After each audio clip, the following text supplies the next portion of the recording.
Alexander Dean was a 24-year-old aspiring bodybuilder living in Belgium who spent nearly 2 years documenting his fitness journey on YouTube. His channel was small, with most videos only reaching a few hundred views, but the goal behind it was clear. Alex wanted to build a career around bodybuilding. So, like many fitness creators, he uploaded workout routines, training sessions, physique updates, and dieting content. At first glance, there was nothing unusual about him or his channel. There were no public controversies or viral moments, and nothing to suggest it would one day become connected to one of Belgium's most disturbing criminal cases. One upload, however, stood out from the rest. In a video titled Alex Dean Rant, Daily Thoughts, Future, uploaded on July 20th, 2017, he discussed his plans for the future. In it, he discussed his life ahead, mentioning that his plan A was bodybuilding, but he also had a plan B, which, in his words, didn't look pretty. So yeah, right now I'm just not sure what to do with everything, you know? Like, normally I would not have a plan B. This is my plan A, you know, the store and everything and bodybuilding. But you always gotta have plan B. But my plan B does not look pretty, so... A few users noticed him to be unusually down and expressed support in the comments. But after that exchange, the channel carried on as usual. Alex uploaded 2 new videos the very next day. However, this was followed by silence. At the time, there was little to no reason for anyone to think something was wrong. Alex wasn't a full-time creator, and the channel had less than 200 subscribers, so taking a break was in no way unusual. Moreover, even some of the biggest creators sometimes disappear for weeks without ever explaining why. But what almost no one knew was that in the early hours of July 22nd, Alex had uploaded another video to YouTube separate from his usual training content. He was visibly distressed, talking about a girl he had recently broken up with, an 18-year-old named Mylis Decamp. The video has since been taken down, but at the time, sitting on a channel with a very small audience, it went virtually unnoticed. Alex and Mylis had been together for around a year and a half, but by the summer of 2017, their relationship had come to an end, and Alex struggled to accept the breakup. After several unsuccessful attempts to convince Mylis to come back, he began to spiral. He started following Mylis everywhere. He showed up at her workplace, lurked around her family's property, and confronted her at her neighbor's house. Mylis's parents reported all of this to police multiple times, including calls to emergency services. 2 investigations were opened into his behavior, but Alex was never once taken into custody. When Alex's attempts failed to move Mylis, his desperation turned into a dangerous obsession. On July 24th, 2017, Alex traveled to the home of a 39-year-old amateur photographer named Jeroen Verstra. Jeroen had taken suggestive photos of Mylis in the past, and Alexander had been unable to let it go. He later claimed he believed the photographer had physically harmed her, though the court would ultimately question whether that was true or whether the whole thing came down to jealousy. Alex broke into Jeroen's home and waited for him to return. When Jeroen arrived that evening, Alex ambushed him, held him captive for hours, and ultimately killed him. Jeroen's body was discovered the following morning by a colleague, but by then, Alex had already fled the scene, leaving behind no evidence that could connect him to the murder. The next day, on July 25th, Mylis came home to her family's house and noticed a shadow moving inside. She'd been through this enough times to know what it meant. She hid in the bushes outside and called her mother, who was away on a trip, and told her she was certain Alex had broken into the house again. Unable to get there herself, her mother asked Mylis's grandparents, who lived nearby, to go to the house. When the 3 of them went inside, they found Alex already waiting. At gunpoint, he forced them to sit at the table before making a chilling declaration. "I did it yesterday, I'm doing it again today." Only later would investigators realize he was confessing to Jeroen's murder in real time. What followed was a tense, drawn-out conversation at the table. Mylis's grandfather told him to leave his granddaughter alone and that no one needed to get hurt. Throughout this time, Mylis's mother had been calling the house repeatedly. At one point, she reached the landline and Alex picked up. She told him the police were on their way. She also called a neighbor to check on the house, but Alex slammed the door in his face and the neighbor ran to call the police. Shortly after that call, Alex attacked. Unfortunately, by the time police arrived, Alex had already fled the scene, leaving behind Mylis and her grandparents lifeless on the floor. A man who, just days earlier, had been known only to a handful of people as a small-time fitness YouTuber was now the most wanted suspect in one of Belgium's most disturbing criminal cases. A nationwide manhunt was launched, and the next day he was arrested at a supermarket. As the investigators pieced together the previous 2 days, it became increasingly clear that Alex had been planning this depraved crime for several days. In a text conversation with a friend sent before the murders, he had written that he was about to do the dumbest thing he'd ever done, and described ending Mylis's life as a way of protecting her, saying he'd rather protect her forever by hurting her once. Looking back, his sudden disappearance from his YouTube channel wasn't a break. It was the point where his obsession and insanity, which he hinted at in Plan B, moved off camera and into real life. In May 2022, nearly 5 years after the murders, a Belgian jury found Alexander Dean guilty of murdering Jeroen Verstra, Mylies de Camp, and her grandparents. He was sentenced to life in prison. Yet, his YouTube channel was never taken down, and to this date, his videos are available online as an unsettling record of a young man's descent from ambition into obsession, with one upload where he publicly confessed his intentions days before committing the horrific crimes. On February 20th, 2019, a teenager from Uckfield in England named Mark Williams made a YouTube channel to document his love for parkour and urban exploration. Although the channel started as Rooftop Legends, then changed to RoofTube, Mark eventually settled on the name Displace. In his initial videos, Mark was accompanied by his younger brother as they visited different sites in the area. And even from those first uploads, two things are immediately clear. One was that this wasn't a harmless hobby. Whether he was scaling rooftops or being chased off by security guards, every upload showed that what Mark was doing carried real risk. Yeah, she must be calling the police. Straight up there, run! No! Alright. The other was that Mark genuinely loved what he was doing. The effort he put into filming, editing, and documenting each adventure made it obvious that this was something he was deeply passionate about. But Mark was also a teenager who wanted more than anything to find people he could fit in with. Years later, his mother would describe him as someone who craved friendship and was far too trusting of the people around him. This detail would eventually become one of the most heartbreaking parts of his story. When his younger brother gradually stepped away from the channel, Mark's uploads grew inconsistent, and slowly his regular posting schedule fell apart. Then, on November 1st, 2020, Mark uploaded a video titled "Displace is Returning," explaining that he'd bought an action cam to film properly and was committing to a regular schedule again. I promise you, Displace is coming back. I'm getting a new action cam. And I'm going to hit some serious videos. Not like the ones I used to before me, proper ones. I'm just getting myself back in shape again. Especially during the night as well, no one can see me up here. He also mentioned that the reason he'd been away was that he'd applied to become a police community support officer and had been rejected. Sorry about the long time.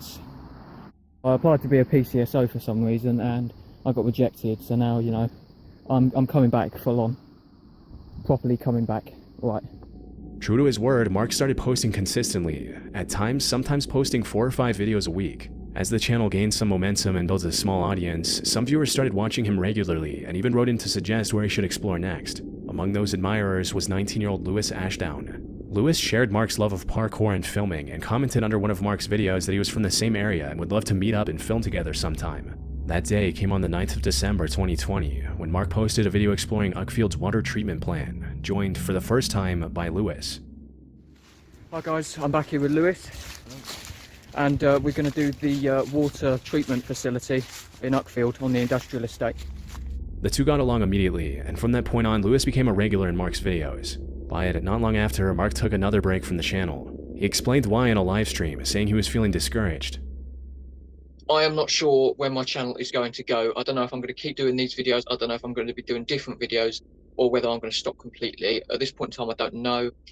I've been trained to get my SIA license over the past couple of weeks, and I can't really risk that. But I'm not sure at the moment. I need to talk with Lewis some more, work something out. However, during this stream, Lewis joined under the username AdmiralUnknown1499 and started pushing Mark to keep going, throwing out ideas for future videos and suggesting new spots to film.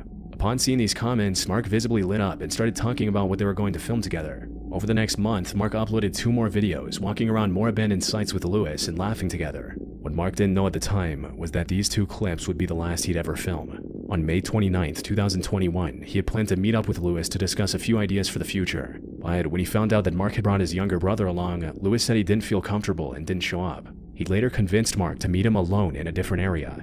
The two ended up drinking together, and even though Mark rarely drank, Lewis kept pushing him to have more.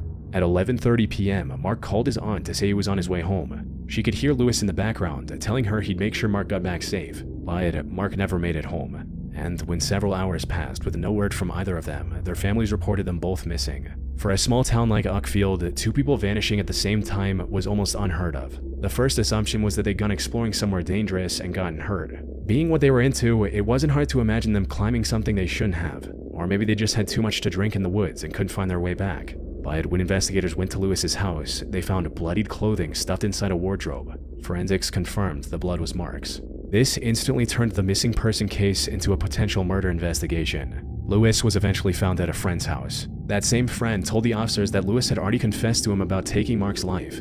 In the days after the attack, Lewis turned up drunk and admitted he had done something terrible. He then pulled out his phone and played a series of clips he'd filmed while committing the gruesome act. Officers recovered a total of 7 clips from Lewis's phone. They were filmed over roughly an hour and were so disturbing that the court later ruled the footage too harrowing to be shown. But that left everyone with a single question: why did Lewis decide to take his friend's life? The easiest explanation was that the night just went wrong. Mark almost never drank, and he'd spent hours in the woods getting heavily intoxicated with someone he trusted. And considering how easily alcohol can turn an ordinary evening between 2 young men into something ugly, it's not hard to imagine how a simple argument or a shove could have escalated into real violence before it spiraled out of control. But the issue with this theory is that Lewis had specifically made sure Mark met him alone, which made the attack look less like a sudden drunken argument and more like something he may have been planning for some time. There was also the question of jealousy. Over the previous months, Lewis had worked his way from a stranger in the comments to a regular in nearly every video Mark made. But it was always Mark's name on the channel, Mark's audience, and Mark that people were watching for. So it doesn't take a lot of thinking to imagine resentment festering beneath that on-camera friendship. Both these theories were reasonable to some extent, and both, at the very least, gave the killing something that resembled a reason. But both turned out to be wrong, because Lewis later told people that Mark, quote, annoyed him and deserved to be killed. He said he felt good doing it and didn't want to stop. The judge who sentenced him said we may never fully understand why he did it. Lewis pleaded guilty to murder in 2021 and was sentenced to life in prison with a minimum of 27 years. At sentencing, Mark's mother told the court that all her son ever wanted was a friend, and that he was too trusting of the people around him. That trust is what cost him his life. To this day, his channel is exactly as he left it, and all the videos with Lewis still show the same sense of friendship, only now, viewers know what Lewis's intentions had been the whole time. In April 2013, 31-year-old Jared Miller created a YouTube channel to keep what was essentially a digital diary. Most of the uploads were of Jared filming his 2 cats, Leonardo and Oreo, as they played with each other.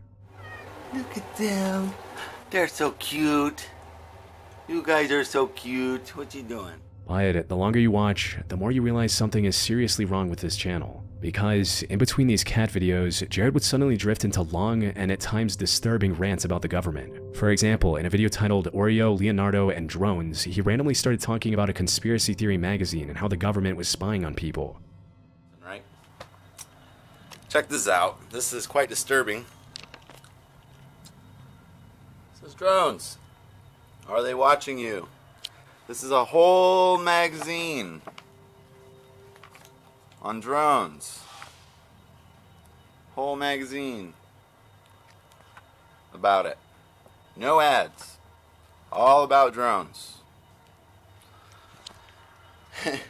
So are they watching you? Probably. I mean, they're already wiretapping your phones, watching your Facebook and everything. And they're probably watching this video of me right now. I don't care. Congrats.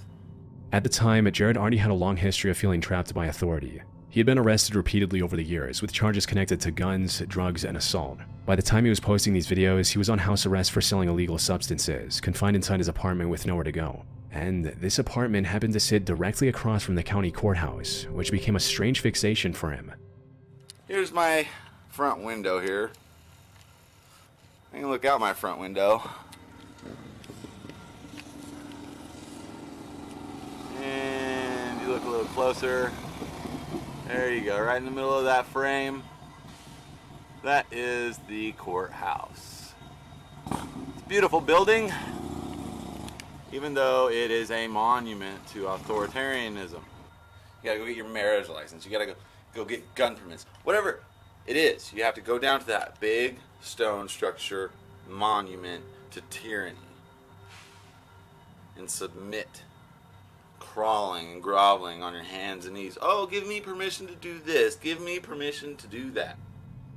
To any viewer randomly finding this video back in 2013, it may have sounded like just another obscure anti-government rambling buried somewhere on YouTube. But when you watch these uploads together, they start to feel like a record of Jared's thoughts tightening around him. In July 2013, he posted a series of videos of him speaking directly to his wife, Amanda Miller, while also crying about how much he missed her as he served his time. But even in that emotional state, his obsession found its way back in, as he blamed the misery in his life on what he called the New World Order. Once his sentence was over, Jared and Amanda left their home in Indiana and headed west in early 2014. They first settled in Las Vegas, where they tried to make money by dressing as characters for tourists. Amanda performed as Harley Quinn, while Jared often dressed up as the Joker. Jared would also use the same Joker costume to make more videos for his YouTube channel. I'm the Joker, and I'm running for president because year after year I've watched you Americans. In the video, Jared pretended to run for president, promising his viewers total and utter tyranny while treating the destruction of the country like a campaign platform. You will know exactly what you get. Total and utter tyranny. I want to make everybody submit to one world order governance under my rule. Not these pathetic little puppets they got right now. No, seriously, just vote for me, America. He grinned through the whole thing and called it tyranny on a madman scale, selling mass violence as if it were a joke his audience was in on. Though the video was meant to be satire, no one watching at the time realized it also foreshadowed the horrific things these beliefs would eventually push Jared to do. And in April of 2014, he finally found a place where those beliefs seemed to have a purpose. He and Amanda traveled to the Bundy Ranch standoff in Nevada, where armed protesters had gathered against the federal government over a long-running land dispute. For Jared, this looked like the beginning of the revolution he'd been waiting for. But even there, surrounded by armed anti-government protesters, Jared and Amanda stood out for the wrong reasons. Before long, they were asked to leave because their views were considered too radical, even by people who had already taken up arms against federal authority. So they returned to Las Vegas with nowhere left for their anger to go. By then, Jared had spent more than a year recording himself framing the government as an enemy and fantasizing about some sort of revolution. And on the morning of June 8, 2014, they tried to force that fantasy into existence. Jared and Amanda put on tactical gear, filled duffel bags with weaponry, and walked into a CC's Pizza on North Nellis Boulevard where two Metro officers, Alan Beck and Igor Solda, were eating lunch.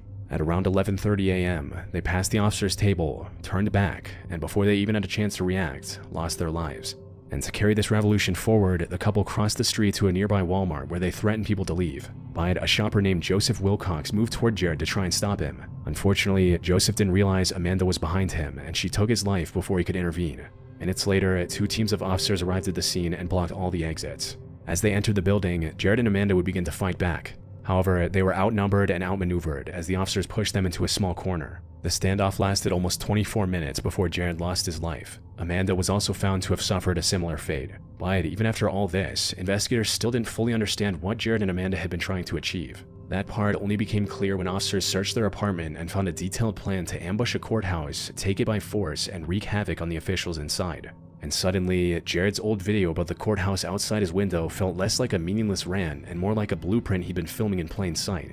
The tyranny he promised in Joker makeup as a joke turned out to be more real than anyone watching earlier could have imagined. So, while the attack ended inside a Walmart, the warning signs had been sitting on his YouTube channel for more than a year, slowly building toward a horrific tragedy that took 3 innocent lives. Mitchell Dang was a 25-year-old woman from Norcross, a quiet suburb just outside Atlanta, Georgia. She was born into a Vietnamese family and still lived at home with her parents and 2 sisters. After finishing high school, Mitchell worked several different jobs before eventually becoming a lash technician at a local boutique. Outside of work, she also had a small self-titled YouTube channel, which would end up being watched for the most unsettling reasons.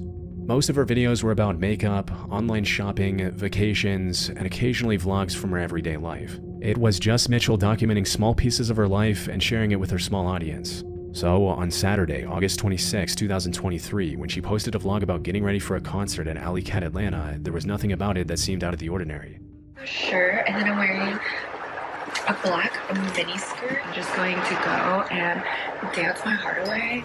She was showing off her outfit and looking forward to having a good time, but unfortunately, this wouldn't be the case. After having dinner with her family, she left home and drove into downtown Atlanta, only to never come back home. At first, when she hadn't returned by the next morning, her family wasn't particularly worried. She was 25 years old, it was a Sunday, and crashing at a friend's place after a late night out wasn't unusual for her. But when Monday came and went with no word, her family started fearing the worst. And a couple of days later, that fear was answered by a police visit. Because on Wednesday morning, someone else had found Mitchell first. At around 7 a.m. on Wednesday, August 30th, a parking attendant was cleaning a downtown garage when he noticed a foul smell drifting through the structure. He followed it toward one of the stairwells, and hidden deep beneath the stairs, he found the remains of a young woman. He called the police immediately, but it was difficult to identify her right away. The only thing they had to work with was a small detail on her right wrist, a wristband from Alley Cat Atlanta. This helped officers identify the victim as Mitchell, who had been missing since the night of the concert. But identifying Mitchell only made the scene more confusing. Officers couldn't find her car anywhere inside that garage, so they now had to figure out why she ended up in a building she had no clear reason to be in. Officers combed through hours of grainy surveillance footage from the area, And the one thing that finally let them pick Mitchell out of a crowd was the very outfit she modeled for her viewers just hours earlier in her cheerful vlog on her channel. At some point after the show, Mitchell had gotten separated from her friends and was walking alone, struggling to find her car while she was visibly intoxicated. That's when a stranger approached her and offered to help. At first, she tried to wave him off, but the man kept following her and insisting that he could help, until eventually Mitchell allowed him to walk with her. According to official reports, he then led her toward the parking deck, where she was later found, which possibly means he may have used the fact that Mitchell wasn't sober to make himself seem harmless long enough to get her somewhere isolated. And once they were inside the stairwell, he turned on her. Investigators later found that Mitchell's death was caused by acts of violence. Afterward, investigators used the same surveillance footage, along with transit records and other evidence, to identify the man as 24-year-old Jacavius Arnold and arrested him on September 22nd. But even after his arrest, they still didn't understand the full extent of what they were dealing with. According to police testimony, Jacavius admitted that Mitchell was not his first victim. He described approaching other vulnerable women at night, presenting himself as someone willing to help, before turning on them the moment they were isolated. Jacavius Arnold was later found guilty and sentenced to life in prison. As for Mitchell's family, the video she had uploaded on her channel to share her excitement for a night of music became the last recorded memory of her life. Austin Haref was a 19-year-old college student from Palm Beach County, Florida. On paper, his life seemed like it was moving in a fairly normal direction. He had graduated from Suncoast High School, enrolled at Florida State University to study biology, and developed a growing interest in fitness and bodybuilding. Then, in March 2016, he launched a YouTube channel called A Frost, where he began uploading videos of his workouts and fitness journey. His first upload was a straightforward guide about dieting and weightlifting, aimed at anyone hoping to get in shape. Today, I'm going to be talking about fitness as a whole and the challenges it brings, okay? Even though the video was clearly amateurly filmed and edited, Austin came across as articulate, confident, and genuinely passionate about fitness. The most important supplements out there are definitely creatine for bulking, creatine and protein. I mean, protein is important for anybody. And look at the nutrition labels. If they don't have it on there, enter it in yourself. You know, you gotta stay dedicated if you want to be the best. Nothing in life that's easy is worth having. But that first video would end up being the most normal thing Austin Haref ever posted. Almost immediately afterward, the channel took a completely different turn. Instead of continuing with simple workout advice, Austin started uploading rap music under the name Austy Frosty. At first, this could have been dismissed as a college student experimenting with music. But the more he uploaded, the harder it became to tell how much of it was supposed to be a joke. They had almost no sense of professionalism.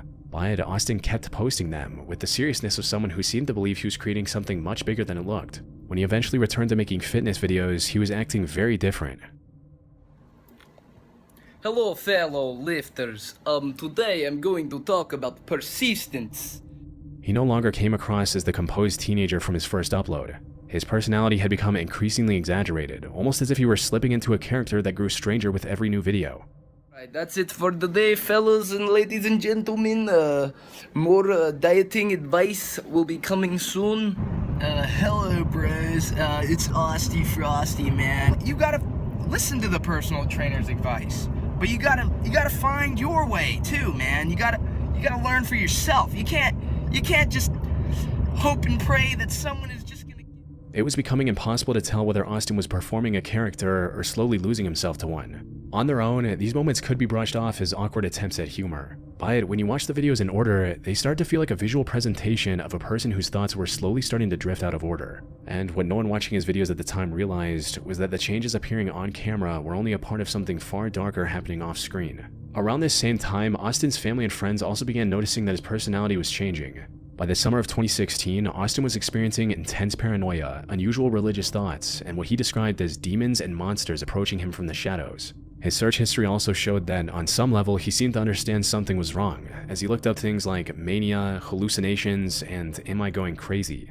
And for a moment, it looked like Austin might be pulling himself back together, because on August 12, 2016, he uploaded a video explaining that he no longer wanted to follow famous bodybuilders. Instead, he wanted to believe in himself. What's up, guys? I just want to let you know that I came to a realization of something. I no longer want to follow Arnold or any other bodybuilder. I want to follow myself, you know? I want to actually believe in myself. Not in I want to learn from other things, other people, other bodybuilders and stuff. But I just know that they're not me, you know? I know what's right for me. This was perhaps the first time since his original fitness video that Austin appeared grounded again. He sounded calmer and he seemed more positive, but in hindsight, that calm demeanor may have been the most alarming sign of all. Around this same period, Austin had told his family he believed he was like Jesus and would one day be worshipped and that he possessed superpowers.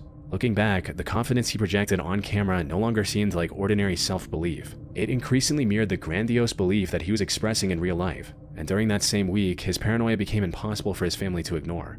Austin told them evil forces were inside the house and began sleeping near his sister because he believed he needed to protect her from whatever was coming. And on August 15th, 2016, everything spiraled completely out of control. That evening, Austin went to dinner with his father at a restaurant in Jupiter, Florida. But he barely made it through being seated before something inside him seemed to snap. Unfortunately, by then it was already too late. Shortly after, Austin returned to the restaurant, had an argument with his father, and fled a second time, frantically running off on foot.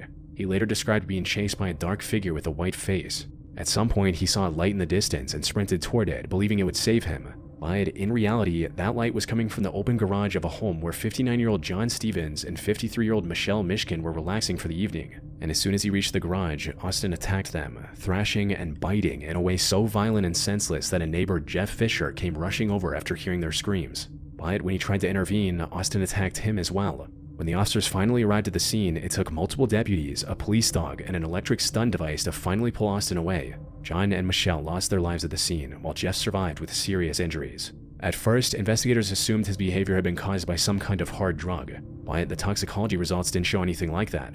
That finding became one of several reasons the case took an unexpected turn. Later, after years of evaluations, mental health experts concluded that Austin had suffered an acute psychotic episode and had no grasp of reality at the time of the attack. Looking back, the character his viewers thought they'd been watching him playing weeks before the incident was, in fact, an untreated illness surfacing in real time until it transformed into something completely inhumane.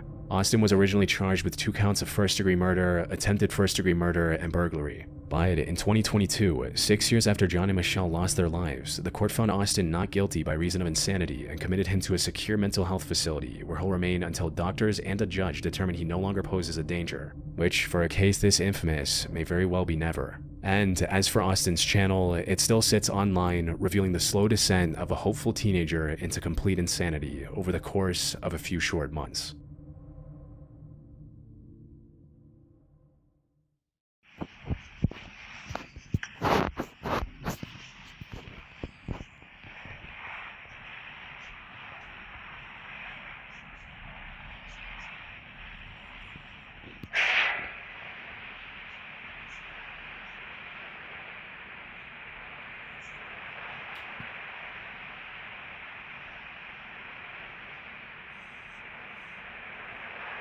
Defend the mark.